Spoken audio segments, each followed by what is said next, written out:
Cristo te anime. Ese es el título de la clase del día de hoy aquí en la clase con Benji Monroy. Bienvenidas y bienvenidos, hermanos. Vamos a arrancar de lleno de Moroni del capítulo 7 al 9. Se nos está terminando el último libro del libro de Mormón. La próxima clase veremos el último capítulo del último libro de este otro testamento de Jesucristo. Pero por lo pronto nos llevaremos grandes lecciones espirituales.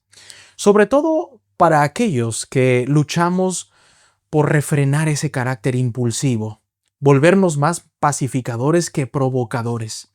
Y a veces cuando la sangre nos hierve y esa herencia que nos han dejado nuestros antepasados de personas muy echadas para adelante, personas con decisión, personas que no vacilaban y demás, solemos luchar y batallar un poco con estos aspectos de la vida.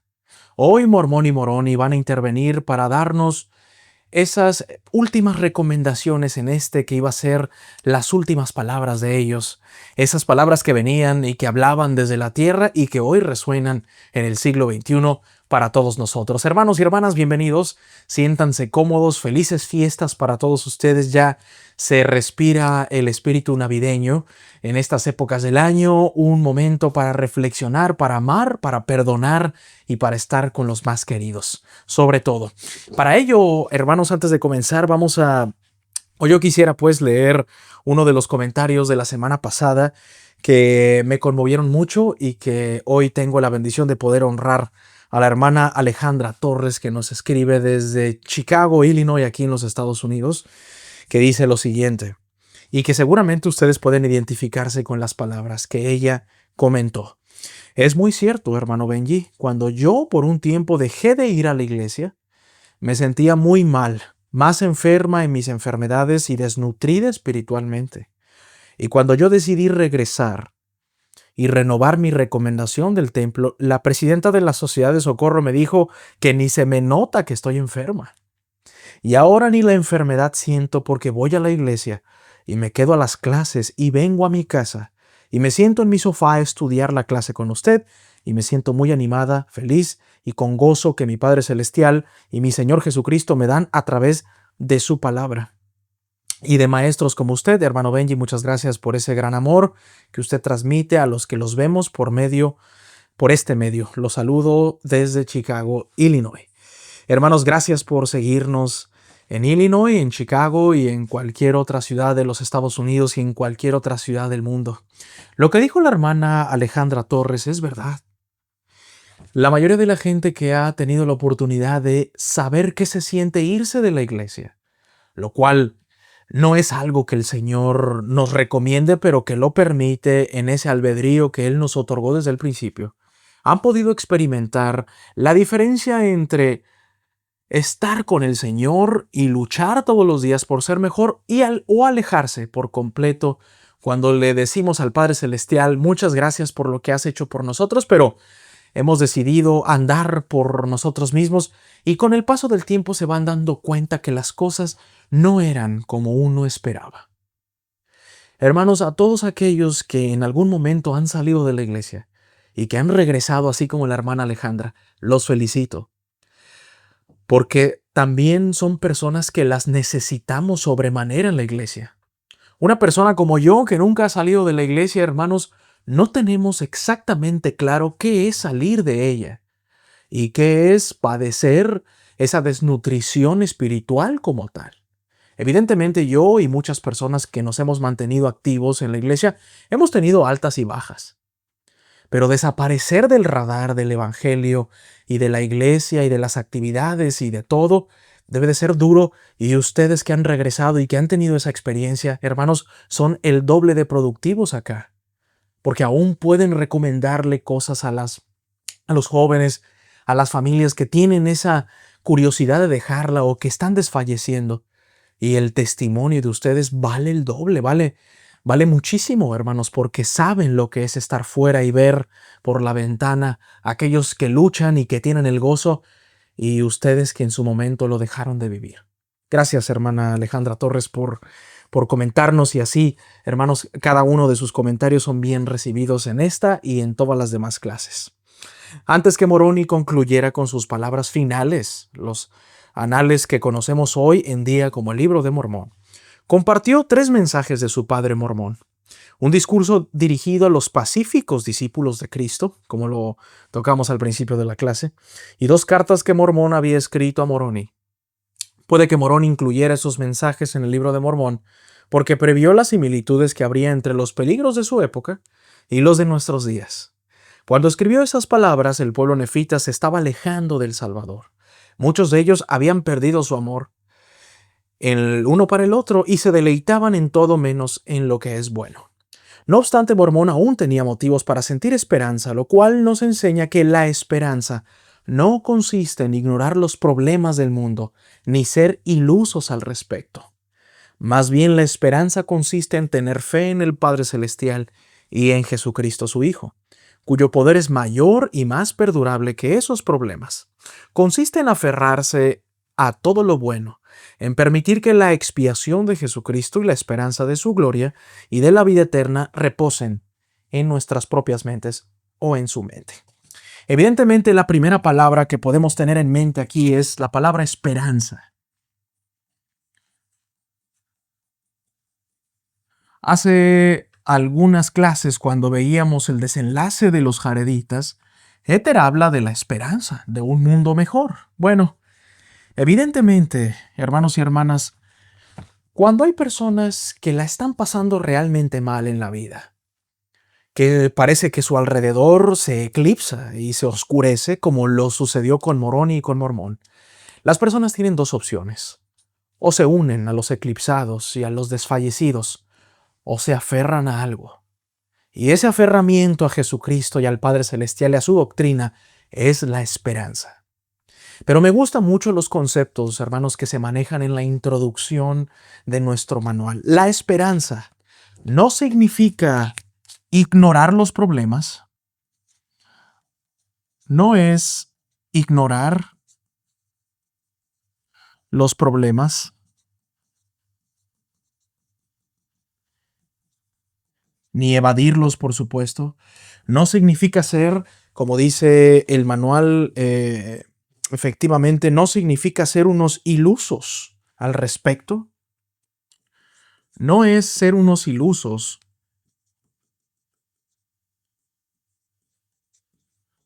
como si pudiéramos aislarnos de lo que pasa en el mundo que Dios creó para nosotros y taparnos los oídos.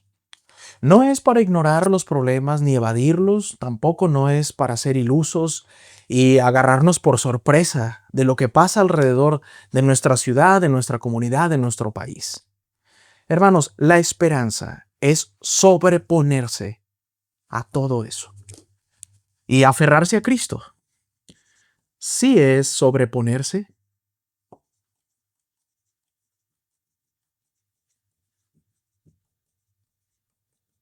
y aferrarse a Cristo.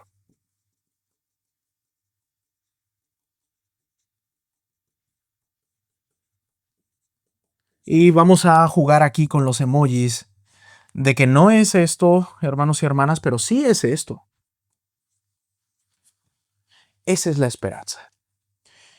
El ser humano, creo yo como maestro, hermanos, que suele confundirse a veces y depositar su esperanza en cosas tan triviales de la vida que, si bien no son malas, hermanos, no necesariamente son depositar la confianza en el Señor. Mire, voy a poner un ejemplo quizá muy trivial y quizá para algunos burdo, pero real. Me ha pasado y a mucha gente le pasa que nuestro estado de ánimo depende de cuál fue el resultado de nuestro equipo deportivo el fin de semana. Vamos, hermanos, a mí me encanta el fútbol, me encanta ver el básquetbol, sigo el fútbol americano y el béisbol, pero con el paso del tiempo distinguí que, aunque me puedo meter y concentrar en esto que es deporte y que si lo controlo es sano incluso para la salud, y no lo dejo traspasar a otras latitudes, evidentemente, que ya no son correctas, hermanos, esa pasión no debe de repercutir necesariamente en mi estado de ánimo o en el cómo trato a los demás. Está comprobado, hermanos, por poner un ejemplo, que los países que han salido campeones en el Campeonato Mundial de Fútbol o en la Copa Mundial, al otro día amanecen más felices. Y si bien eso está bien, hermanos, esa felicidad quizá pueda ser pasajera. Y al mes, quizá otros tendrán que regresar a sus trabajos y ver la realidad de ese mundo y que no podemos ignorar. Tener la esperanza en que nuestro equipo deportivo va a ganar o saldrá primero, saldrá campeón, puede ser una esperanza deportiva de provecho. Pero el manual toca la invitación y nos exhorta a todos a aferrarnos a la esperanza perdurable que es la de un mundo mejor por medio de Cristo. Ese nunca falla, ese no pierde, ese no pierde finales, ese no defrauda, ese entrega todo en la cancha, ese nos bendice, ese es leal, es de un solo equipo, no se va de uno a otro. El Señor Jesucristo, hermanos, pertenece al equipo de los buenos que al final usted y yo sabemos que se llevarán la victoria. Y mientras que algunos creen que Cristo va perdiendo partidos como si se tratase de béisbol por ahí, en realidad, hermanos, el Señor observa y su victoria será dulce porque al final Él se la llevará, como si se tratase de llevarse la copa. De eso se trata la esperanza. No estoy diciendo que usted no debe de ver deportes, hermanos, si le hace bien a usted, a su familia y los une, adelante. Pero la esperanza real no tiene que estar depositada en la vestimenta, en los deportes, en la belleza de mi hogar. Y si bien eso puede ayudar, es mejor tener la esperanza en Cristo. Eso es lo que quiere decir la introducción de la clase de una manera digerida aquí en el español y en el argot moderno. Una de las asignaciones que tenemos nosotros, hermanos, es aplicar las escrituras a nosotros mismos. Usted puede tener otras aplicaciones en su hogar más personalizadas, pues su hogar usted lo conoce de manera perfecta. Y usted entonces podrá decir que a lo mejor usted tenía depositada la esperanza en la cuenta bancaria. O usted tenía depositada la esperanza en algún líder comunitario, político, eclesiástico, y no en Cristo. Hay muchas aplicaciones en donde podemos nosotros identificar en qué podemos mejorar y entonces regresar a las bases, que es Jesucristo. La luz de Cristo me ayuda a discernir la verdad del error. La luz de Cristo, hermanos, a diferencia del don del Espíritu Santo o del Espíritu Santo, es esos chispazos de inspiración y de discernimiento que todos los seres humanos pueden tener en esta vida. Bautizados o no bautizados, hermanos. Hombres y mujeres. Si usted ha leído un buen libro o ha visto un buen documental de personas que inventaron el computador, el teléfono móvil, que inventaron la luz y demás, aluden a chispazos de luz que no venía de algún lugar en específico o de un libro en específico, sino algunos de esos autores se refieren a luz divina, algunos de ellos a rayitos de luces celestiales, de inspiraciones. Hay muchas maneras de inspirarse y que no son tan buenas, hermanos, pero otros que no se inspiraron por medio de sustancias nocivas, a lo que ellos llaman inspiración, por supuesto, aluden a una inspiración bajada del cielo. Esa, hermanos y hermanas, se le conoce como la luz de Cristo.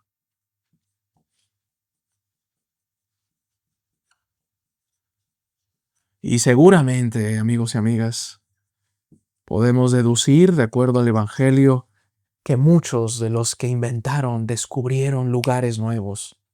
Muchos de los que lograron avances en la medicina, en algún momento tuvieron contacto con la luz de Cristo, esa que ilumina. La luz de Cristo, esa que no se apaga como un bombillo de 100 watts o de 2000 watts.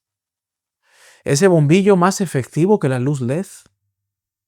Esa luz, ese chispazo que te abre la mente. Y el manual dice que la luz de Cristo me ayuda a discernir la verdad del error. Aparte de que inspira a la gente para hacer el mejor cuadro pintoresco, de conformar y componer la mejor pieza de piano o de violín o de la orquesta completa, hermanos. También la luz de Cristo, esta que el ser humano puede sentir por lo menos alguna vez en su vida, también ayuda a discernir del bien y del mal.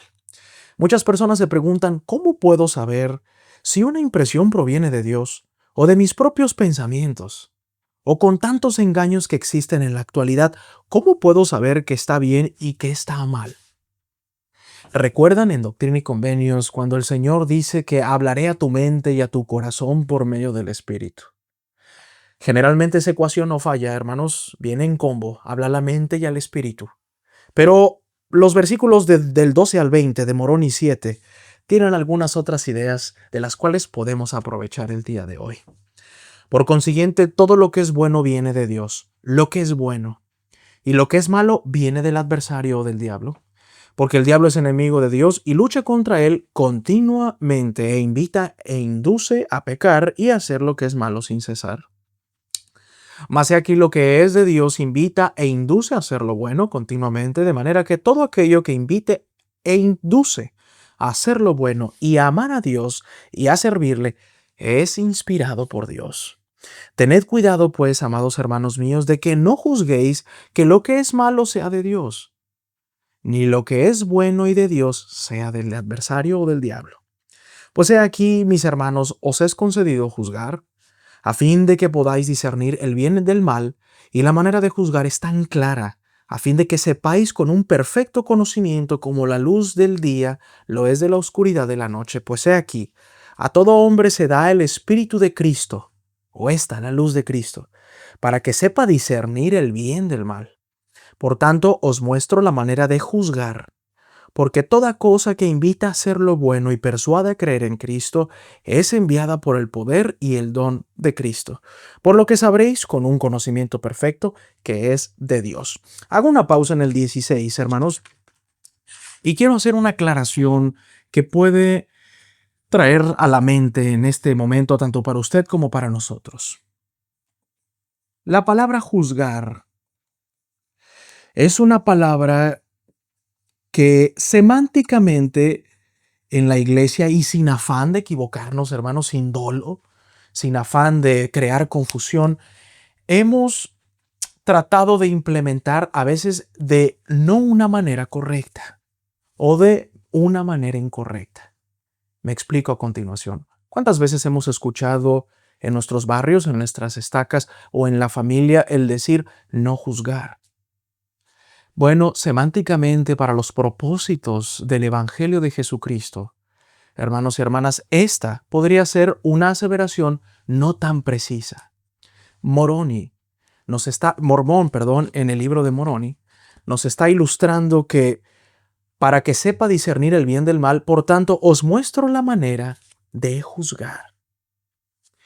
Nosotros, hermanos, debemos de distinguir a estas alturas del curso del libro de Mormón que el juicio final, el determinar quién es bueno y quién es malo, por así decirlo, para explicárselo a un niño, no sucede en la tierra, no lo hacemos nosotros, y eso le toca al Padre Celestial.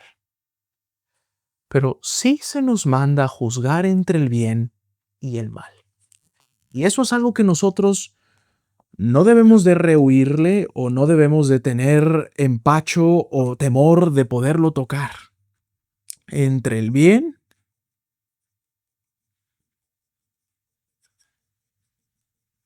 y el mal.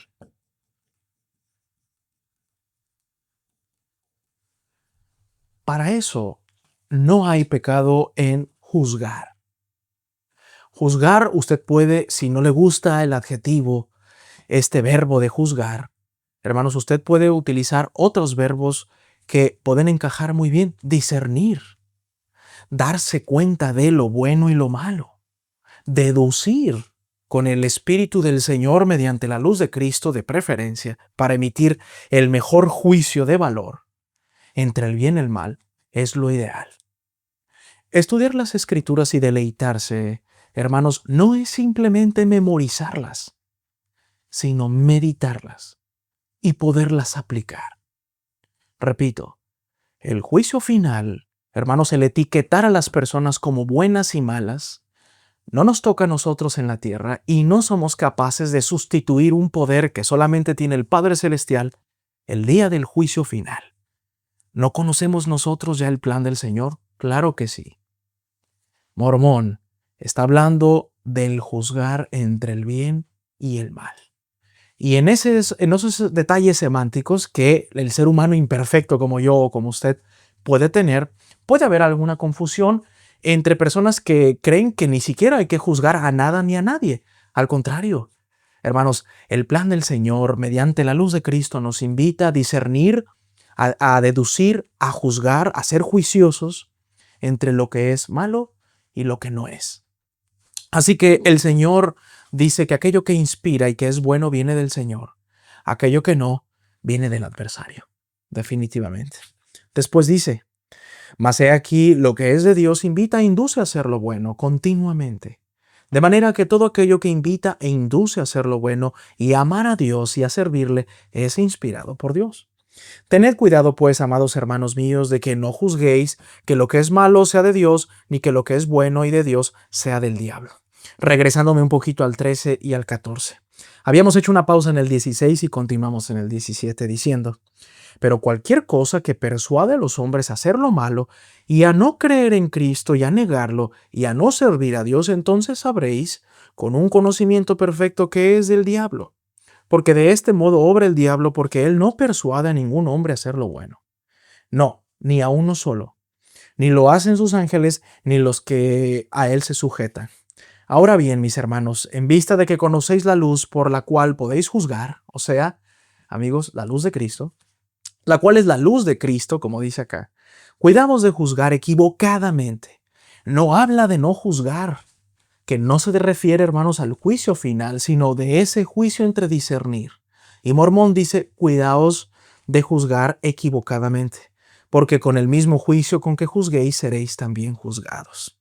Por tanto, os suplico, hermanos, que busquéis diligentemente en la luz de Cristo, para que podáis discernir el bien del mal, y si os aferráis a todo lo bueno y no lo condenáis, ciertamente seréis hijos de Cristo. Y ahora bien, hermanos míos, ¿cómo es posible que os aferréis a todo lo bueno? Hace una gran reflexión a estas alturas y el manual dice que muchas personas se preguntan ¿cómo puedo saber si una impresión proviene de Dios o de mis propios pensamientos?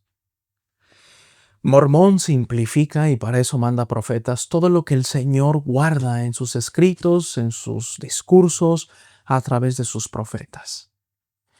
Si usted, hermano y hermana, es inspirado a ayudar a alguien, viene del Señor. Así de sencillo de acuerdo a las palabras del profeta Mormón, el cual honramos y respetamos. Si hay algo que no le está provocando buenos sentimientos en su vida, dígalo de una vez por todas, no viene del Señor. Permite que suceda porque usted tiene albedrío en su vida, pero no necesariamente viene inspirado por la luz de Cristo o por el Espíritu Santo o por la compañía del Padre y del Hijo.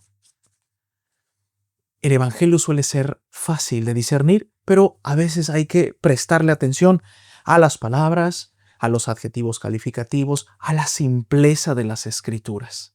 Las Escrituras no son para confundirnos, sino para darnos luz como lo es la luz de Cristo. Espero que usted pueda estar entendiendo hasta este momento, hermanos, lo que significa esperanza, lo que significa el saber juzgar adecuadamente y no refiriéndonos al juicio final. A eso que varios profetas, incluso de manera moderna, han pedido como el no juzgar para ese tipo de acciones, para no etiquetar a quién se salva y a quién no, quién es digno y quién no. No habla de ese juicio, habla del juzgar y discernir si me caigo en el precipicio o no me caigo. Usted está juzgando en ese momento. Así dice Mormón. Y entonces Mormón invita a que no juzguemos precipitadamente o de manera incorrecta, sino que lo hagamos mediante la luz de el que todo lo sabe, que es Jesucristo. Gracias a Jesucristo puedo aferrarme a todo lo bueno. Mormón plantea una pregunta que parece tener especial relevancia en la actualidad. ¿Cómo es posible que os aferréis a todo lo bueno? ¿Cómo es eso? ¿Cómo funciona? Fue el último versículo que leímos a continuación. Dice Jesucristo, ¿por qué son esenciales esos atributos para los discípulos de nuestro Señor Jesucristo?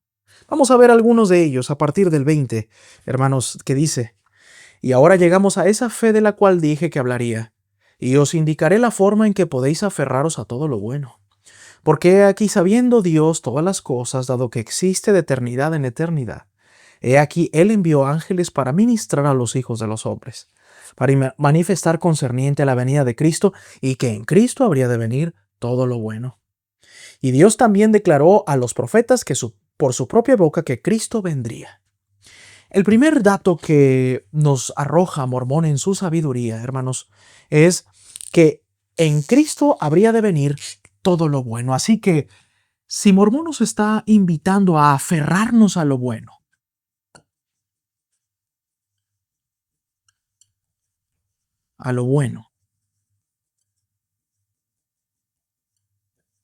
significa observar a Cristo. ¿Dónde encontramos a Jesucristo, hermanos? Que es lo mismo que nos pidió cuando vimos esperanza, y es sobreponerse y aferrarse a Cristo. Bueno, aferrarnos a lo bueno, hermanos, es encontrar a Jesucristo. Vamos a dibujarlo acá, ¿por qué no? Tenemos bastante espacio en nuestro pizarrón. No acostumbro dibujar a Jesucristo tan abajo en mi pizarrón por cuestión de comodidad, hermanos, pero vamos a hacerlo definitivamente. Y Jesucristo, hermanos, se encuentra en lugares santos, para empezar, lugares puros. No suele habitar en templos impuros, como las escrituras lo suelen recomendar y lo suelen repetir en los diferentes evangelios. Hermanos, no va a estar en un lugar, en la oscuridad, en las tinieblas, evidentemente. Jesucristo es luz, hermanos, y lo vamos a encontrar en lugares por medio de las Santas Escrituras, en la iglesia, en el templo sobre todo. Lo vamos a encontrar, hermanos y hermanas, a través de la voz de sus siervos, los profetas, evidentemente, de personas que ayudan, a través de los misioneros, de nuestros maestros ministrantes, a través de todos ellos, hermanos, podemos encontrar a Cristo, perdón. Podemos entender que Jesucristo es omnipresente, está en todas partes, ya sea físicamente, ya sea a través de su luz, a través del Espíritu Santo, a través de sus siervos, los profetas, a través de aquellos que ayudan en la obra del Señor, como todos nosotros, como usted que está en su hogar tratando de ayudar a sus hijos, a sus nietos. Así que ahí está. Esa es la recomendación. ¿Quieres aferrarte a lo bueno? Mira hacia Jesucristo. Mira hacia sus enseñanzas. Mira hacia donde lo puedes encontrar y puedes aprender de él. He aquí, de diversos modos manifestó cosas que eran buenas a los hijos de los hombres, y todas las cosas que son buenas vienen de Cristo. De lo contrario, los hombres se hallaban caídos, y ninguna cosa buena podría llegar o podía llegar a ellos. De modo que por la ministración de ángeles y por toda palabra que salía de la boca de Dios, empezaron los hombres a ejercitar la fe en Cristo. Y así, por medio de la fe, se aferraron a todo lo bueno, y así fue hasta la venida de Cristo. Y después que vino, los hombres también fueron salvos por la fe en su nombre, y por la fe llegar a ser hijos de Dios, y tan ciertamente como Cristo vive, habló estas palabras a nuestros padres, diciendo, cuando le pidáis al Padre en mi nombre que sea bueno, con fe, creyendo que recibiréis, he aquí, os será concedido. Y nos da un bosquejo de qué es aferrarnos a Cristo por medio de la fe. Creer que existe a pesar de que no lo podemos ver, pero que nos va a ayudar mediante la oración cuando le pedimos cosas buenas, con humildad, con sencillez, con fe, haciendo lo que tenemos que hacer, Él los concederá. De eso se trata, aferrarnos a Cristo. Una de las invitaciones de esta clase, hermanos, es que si tenemos un área de oportunidad para poder crecer y acercarnos más al Señor, qué mejor época del año para hacerlo. Diciembre. Pierda de vista un poco los arbolitos de Navidad, los pinos, los regalos que son buenos, que ambientan, que son sanos cuando nos unen como familia, cuando nos recuerdan a Cristo. Pero esta época del año, hermanos, es para tocar la puerta del vecino con el cual estamos enemistados. Mirar hacia el Señor y aferrarse a lo bueno en este diciembre, amigos y amigas, es hablarle por teléfono a nuestros padres. Sabíamos que en estos últimos días, hermanos, los, los corazones de los padres y los hijos se iban a distanciar porque se habla desde ellos desde el Antiguo Testamento. Pero ya les digo yo, hermanos, que diciembre es un mes mágico y es una gran oportunidad de poder reconciliarse con esos de los que nos hemos apartado un poco. Y si usted lo ha hecho ya durante el año y ya ha hecho las paces, como conocemos coloquialmente, hermanos, continúe y dé amor. Haga lo que Cristo haría en estas fechas navideñas.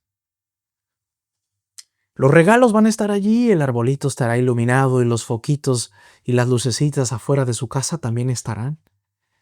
Y usted tendrá la oportunidad, así como yo, así como todos los que disfrutan la clase, de poder iluminar la vida de otras personas a través, por ejemplo, de la campaña Ilumina el Mundo, que es una excelente campaña. La caridad es el amor puro de Cristo. Las hermanas de la Sociedad de Socorro se saben esto de memoria, hermanos, la caridad. El ayudar, hermanos.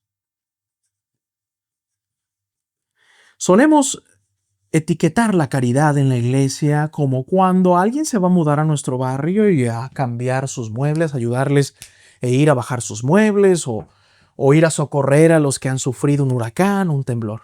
Eso también es caridad, por supuesto. Pero la caridad es tan extensa en Cristo, hermanos, como el nombre de Cristo. Es tan diversa. La caridad es escuchar, es ayudar al esposo, es ayudar a la esposa.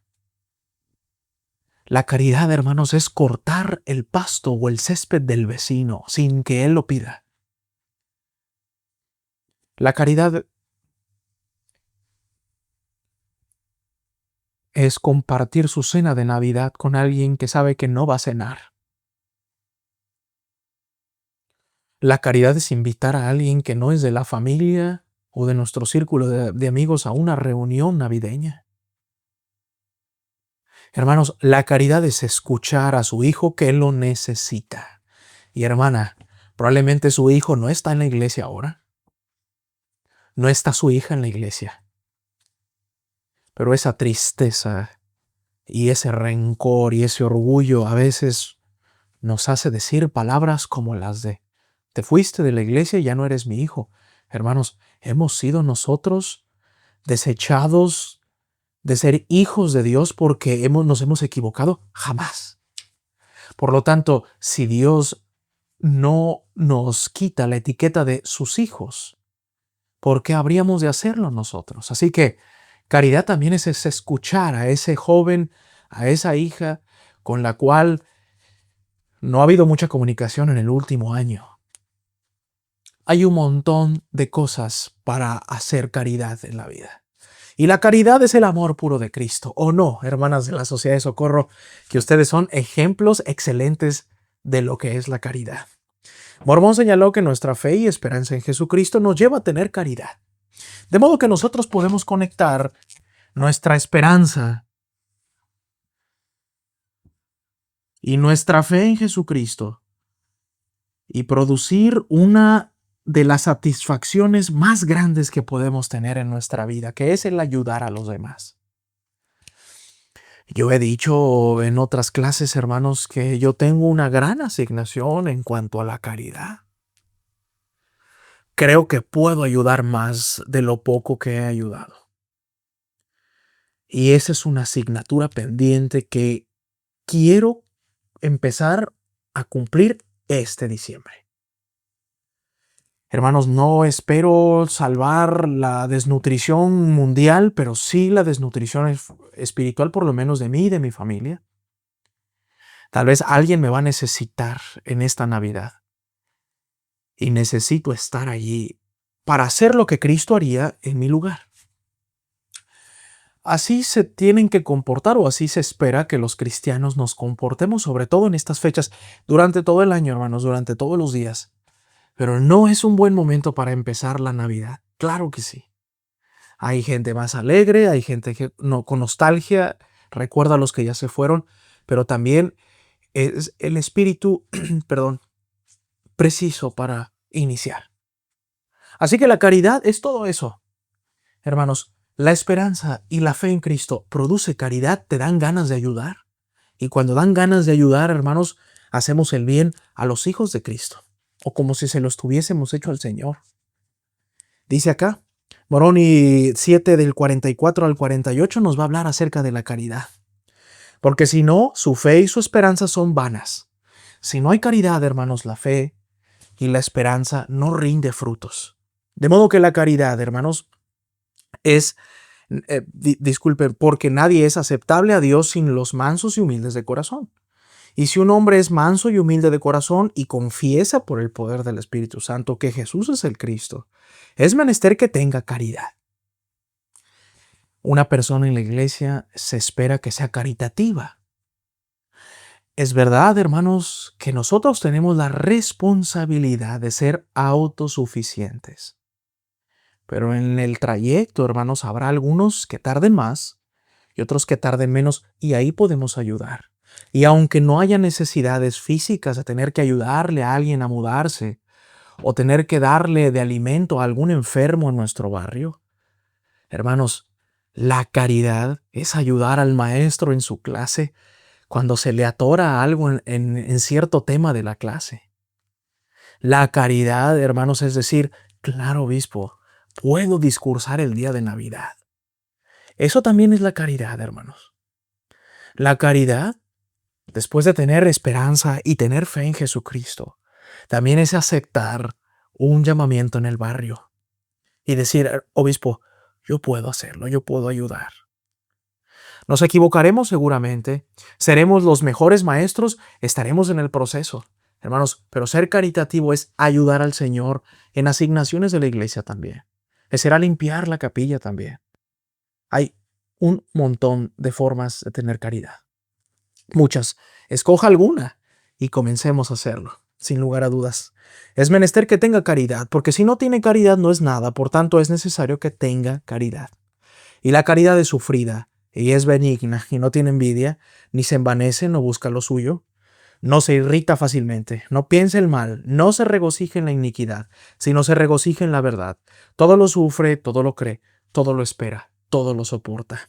Por tanto, amados hermanos míos, si no tenéis caridad, no sois nada, porque la caridad nunca deja de ser. Allegaos pues a la caridad que es mayor que todo, porque todas las cosas han de perecer. Pero la caridad es el amor puro de Cristo, y permanece para siempre, y a quien la posea en el postrer día le irá bien.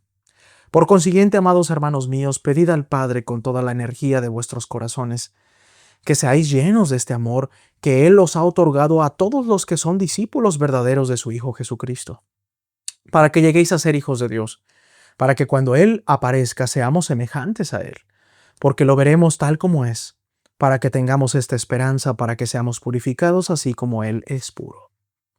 La Iglesia de Jesucristo de los santos de los últimos días es un ejemplo de la caridad que viene de Cristo. Podríamos durar horas hablando de todas las veces que la organización de la Iglesia ha ayudado al que más necesita, tanto en nuestros barrios locales, en nuestras ramas, como a nivel general. La pandemia, hermanos, nos dejó muchas lecciones, y la Iglesia siempre estuvo allí para ayudar a los más vulnerables. Cantidades económicas inimaginables en ayuda a los más necesitados.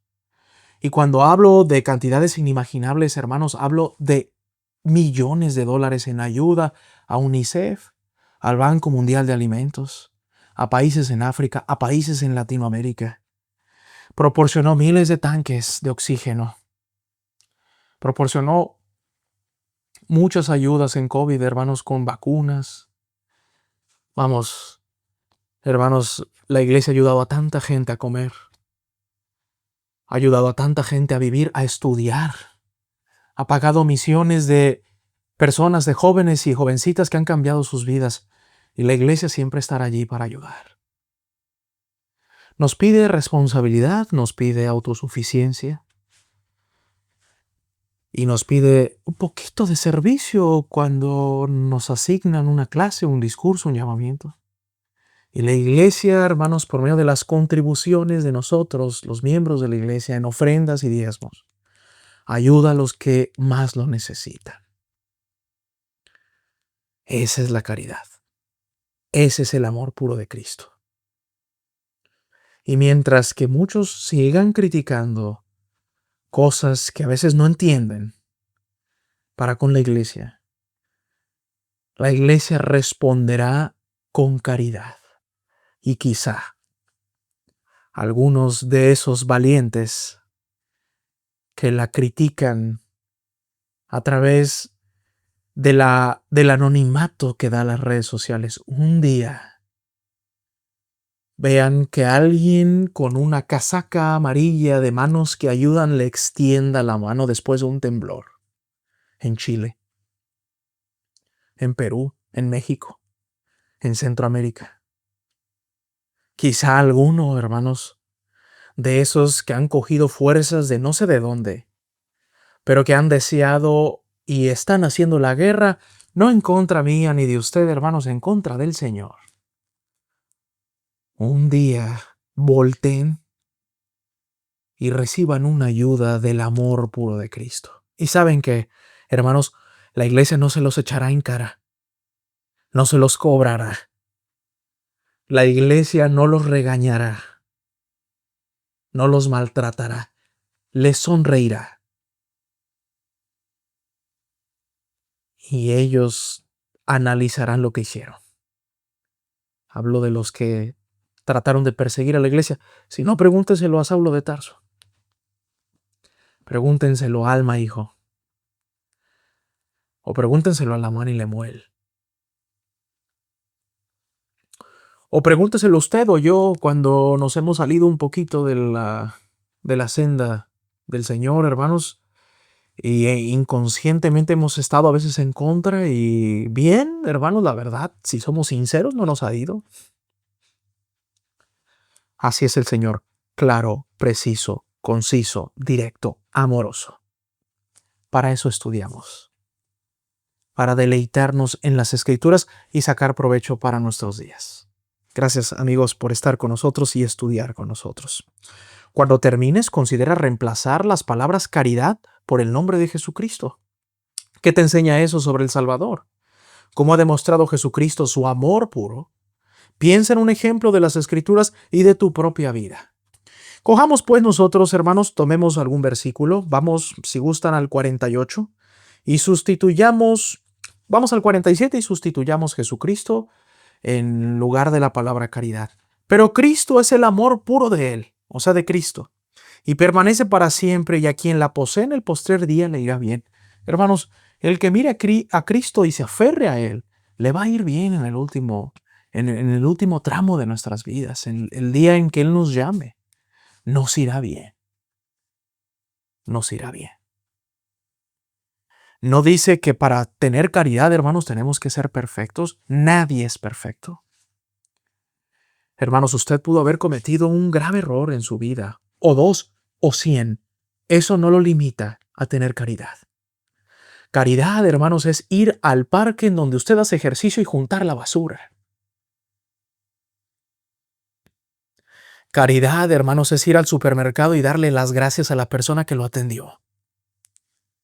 Caridad, hermanos, es hablar por teléfono a servicio al cliente de su telefonía celular o de su cable o de su internet y dar las gracias por la ayuda de alguien.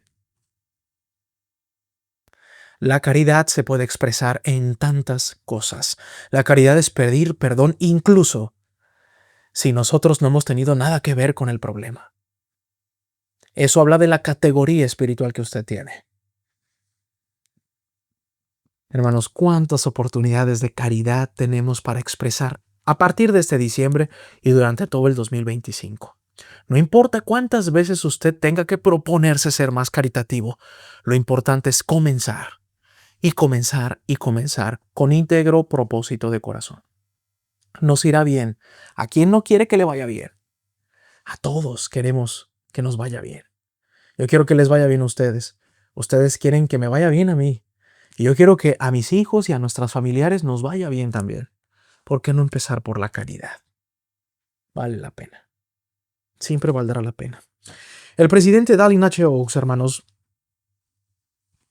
disculpen, observó lo siguiente. La razón por la cual la caridad nunca deja de ser, y es más grande que aún el acto más significativo de bondad, es que la caridad es el amor puro de Cristo. No es un acto, sino una condición o estado de ser. La caridad es algo que uno llega a ser. Eso es un concepto muy importante que introduce el presidente Dallin H. Oaks. Es un estado al que podemos llegar.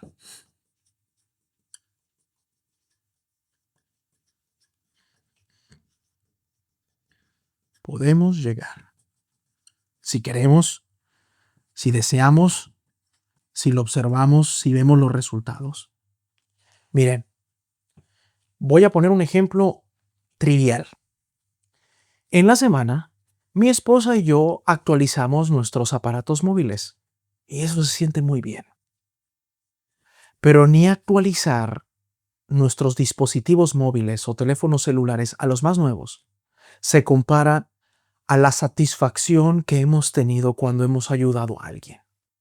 No es ni comparable. Es otro tipo, de felicidad momentánea, pasajera, un placer momentáneo. ¿Por qué? Porque, bueno, también el Señor permite que sus hijos tengan cosas para utilizarlas de buena manera. Por ejemplo, grabar esta clase, hermanos. Ese dispositivo actualizado en casa de mi esposa y yo, pues es con lo que hoy estamos grabando esta clase. Pero incluso esa sensación de tenerlo en las manos, siendo el más nuevo y el que está de moda, no se compara en lo absoluto cuando sabes que alguien necesita y apareces para solucionarlo. Puedo dar testimonio de eso. ¿Le han visto la cara, hermanos, a una persona que busca de comer en la basura y usted llega con algo de comida? Que no se nos olviden esos rostros. Se emocionan ellos, hermanos, como un niño pequeño con un juguete nuevo.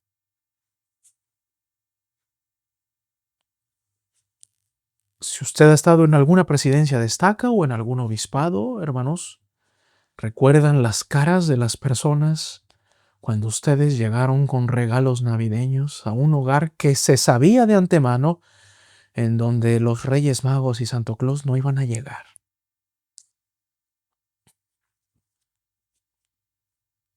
Y de repente se apareció el obispo, uno de los consejeros, el presidente del CUOC, la presidenta de la Sociedad de Socorro. Tocaron y se fueron. Esta experiencia, hermanos, me hizo recordar el principio de la misión que serví. Nosotros enseñábamos a una familia muy humilde en el oriente de la Ciudad de México, y saludos para toda la gente de Iztapalapa y Tláhuac que me ven. Esa fue mi primera área.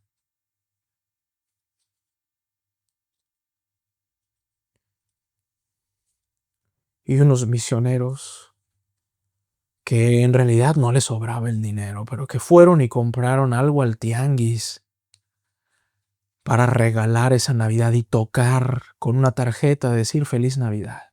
Ya no recuerdo qué pusimos ahí.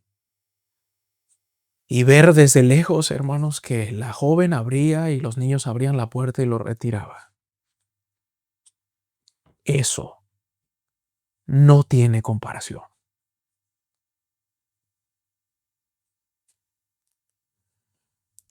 Ilumina al Mundo es una gran oportunidad para nosotros hacer algunos de los retos diarios. Hermanos, si usted no está acostumbrado a hacer los retos espirituales de Ilumina al Mundo, empiece con uno.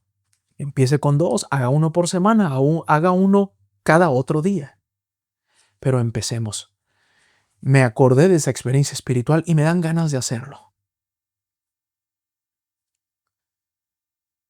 Hermanos, no se necesitan dar regalos extravagantes para iluminar el mundo de las personas. A veces una sonrisa, a veces un detalle físico pequeño, a veces un aperitivo pequeño, a veces es una invitación. La caridad es el amor puro de nuestro Señor Jesucristo, y en el pizarrón hemos tratado nosotros, hermanos y hermanas, de rescatar lo más elemental, lo más importante de nuestra clase hasta el día de hoy, como si se tratase de un esquema que hemos escuchado muchísimas veces en la iglesia, hermanos. Mentiríamos nosotros si dijésemos que esto es nuevo. No, se nos dice desde niños, se nos dice desde adultos, aún de ancianos, se nos repite en cada conferencia general. Pero qué bonito es volverlo a repasar, ¿a poco no? Claro que lo es. Hermanos, dice más adelante, al final de nuestra clase, pensar en un banco de 3 patas quizá puede ayudarte a entender mejor la relación entre la fe, la esperanza y la caridad. Esto viene a forma de tip o consejo en nuestro manual unificado de Ven, sígueme. Hermanos, si Cristo es la parte más robusta del banco, donde uno se apoya, estas 3 patas, hermanos y amigos, pueden simbolizar lo que hemos visto hoy: la esperanza,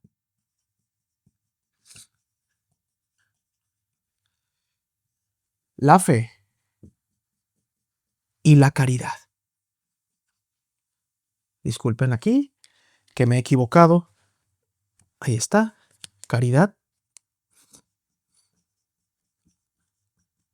Ahí está. Hermanos, no piense que es una medusa, no es un pulpo. Traté yo de hacer un banco, por así decirlo, un banquillo, no sé cómo lo digan ustedes en su país. Una silla. Pero si Cristo, hermanos, es esta base fuerte, se puede apoyar y le cumple la función teniendo este extremo de la fe, este extremo de caridad y este extremo de esperanza. Si nosotros, hermanos, decidiésemos hoy en día observar este ejemplo del banquillo, del banco, de la silla, avanzaríamos en nuestra comprensión espiritual.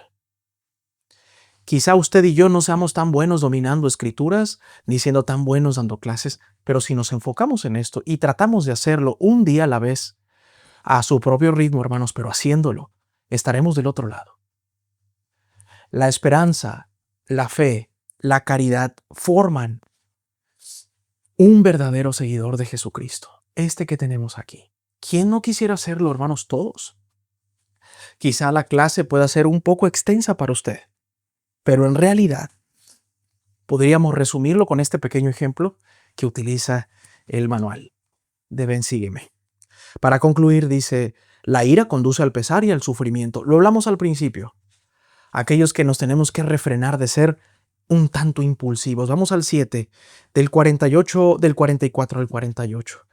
Porque si no, su fe y su esperanza son vanas, porque nadie es aceptable a Dios sino los mansos y humildes de corazón. Y si un hombre es manso y humilde de corazón y confiesa por el poder del Espíritu Santo que Jesús es el Cristo, es menester que tenga caridad, porque si no tiene caridad no es nada, por tanto es necesario que tenga caridad. Y luego lo leímos recién, hace una descripción de lo que es caridad. Mansos y humildes de corazón. Hermanos, son esas personas que son templadas, que se irritan no tan fácil, que pierden los estribos no tan fácil, y que suelen ser pensantes, cerebrales, por medio de la luz de Cristo, por medio del Espíritu Santo y demás. Eso espera el Señor de nosotros a estas alturas de la clase. La segunda epístola de Mormón a Moroni contiene advertencias sobre algo contra lo que muchas personas luchan en la actualidad: la ira. Leamos Moroni 9, hermanos y hermanas, del 3 al 5, que dice: y ahora viene aquí, hijo mío, temo que los lamanitas destruyan a los de este pueblo, porque no se arrepienten. Y Satanás de continuo los está provocando a la ira unos con otros. He aquí continuamente estoy afanándome con ellos, y cuando les hablo la palabra de Dios con severidad, tiemblan y se enojan conmigo. Y cuando no empleo la severidad, endurecen el corazón contra la palabra. Por tanto, temo que el Espíritu del Señor ha cesado de luchar con ellos. Porque es tan grande su ira, que me parece que no temen la muerte y han perdido su amor el uno para con el otro, y siempre están sedientos de sangre y de venganza. En otras palabras, la ira. La ira, hermanos, que no cabe.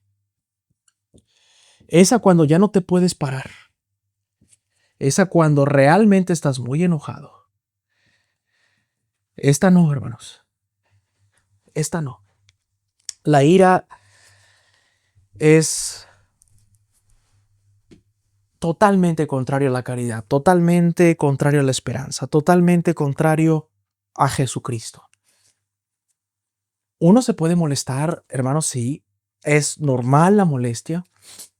La molestia debe de ser controlada, la molestia debe de ser dominada, no reprimida, dominada, hermanos, debe de sacarse de algún modo. Cuando alguien está molesto, bueno, no soy un terapista, yo no soy un experto en estabilidad emocional, en inteligencia emocional, pero hablan desde hacer ejercicio, desde pegarle una almohada, habla desde ir y gritar solo, habla de muchas cosas, de estudiar, de cantar un himno, de tantas cosas.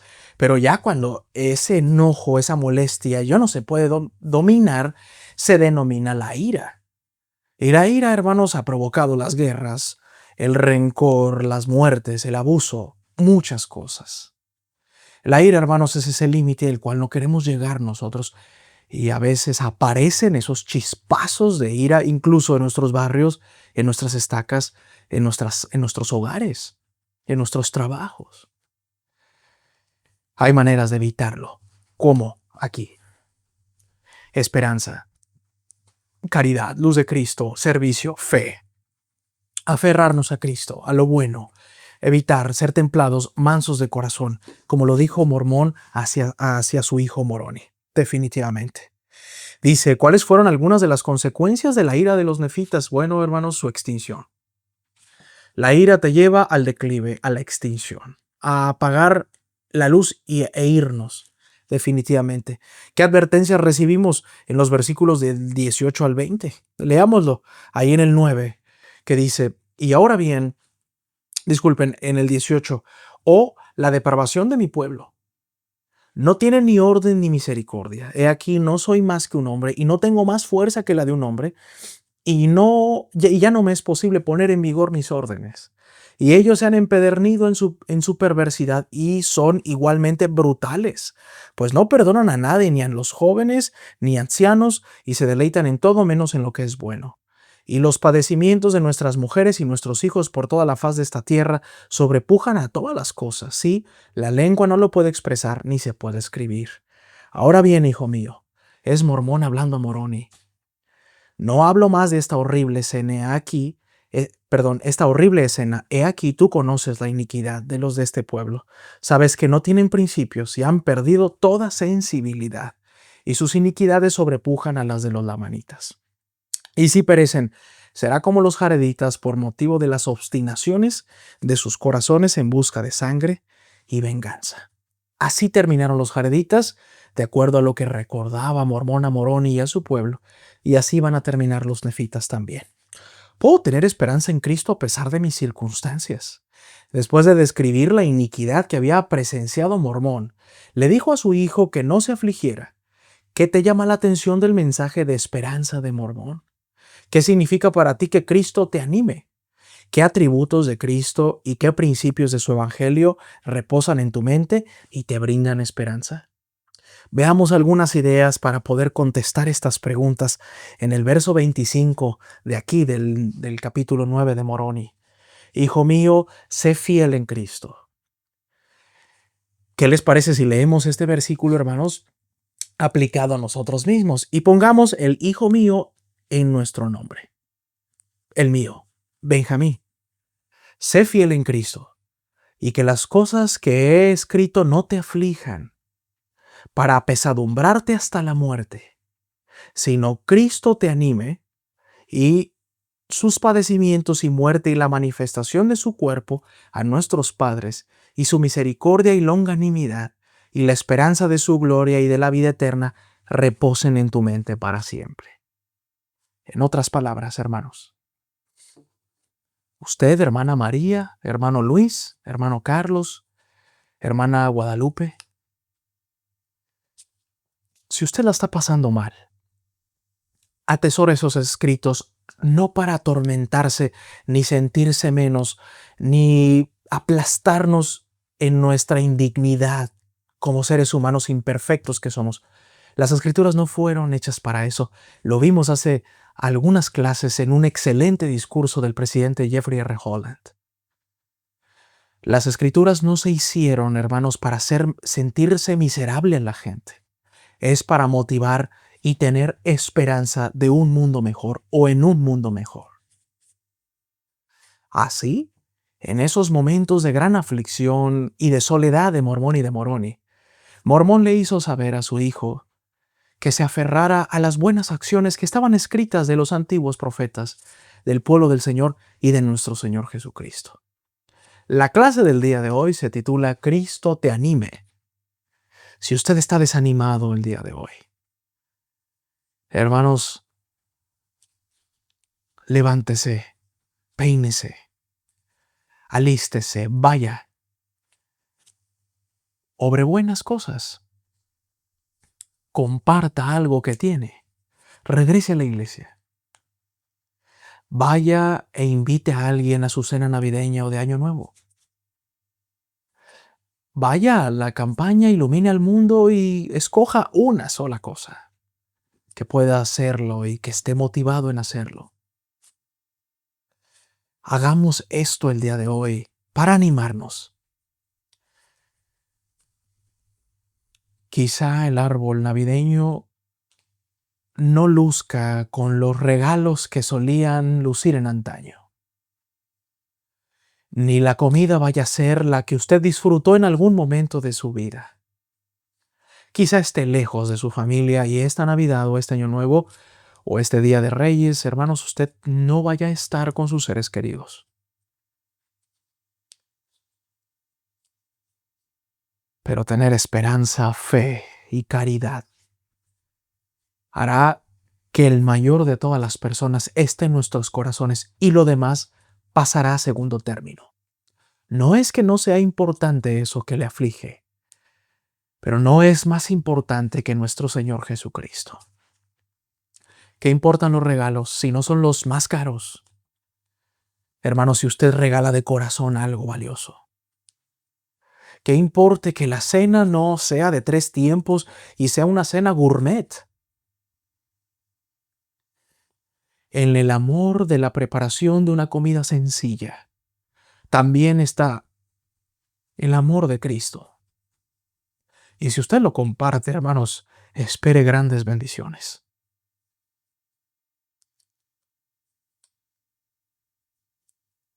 Gracias por haber estado en esta clase. Hermanos, aprendo igual que ustedes al mismo tiempo. El Señor da la luz de Cristo y su Espíritu Santo a los que lo procuran. Y aquí estamos, hermanos, ayudándonos unos a otros, tratando de enseñar lo que ya sabemos, pero es bueno recordarlo. Tómele si quiere una captura de pantalla o tome sus notas, hermanos, a lo que hemos escrito el día de hoy. Yo sé que ya es como un collage, de una revoltura quizá de conceptos, de dibujos, pero bueno, hermanos, no somos a lo mejor los mejores, pero llévese el ejemplo del banco, por ejemplo, o llévese el ejemplo de la esperanza y el concepto de la esperanza, llévese la luz de Cristo, lo que motiva, llévese el título de la clase, tráigalo presente, llévese lo de la ira, de que no es buena, algo llévese de la clase e incorpórelo a su diario vivir. De eso se tratan las clases de Ven, Sígueme, aquí en la clase con Benji Monroy. Hermanos, comparto mi testimonio de que el libro de Mormón se termina en nuestro curso. La próxima clase veremos el último capítulo y usted está invitado a disfrutarlo. Después vendrá la lección de Navidad y cerraremos el curso del 2025.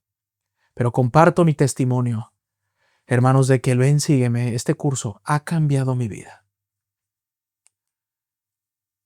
No soy la persona que quizá el Señor espera que sea todavía, pero veo las cosas diferente ahora, poco a poco, porque soy joven. No tengo la experiencia todavía que ustedes tienen.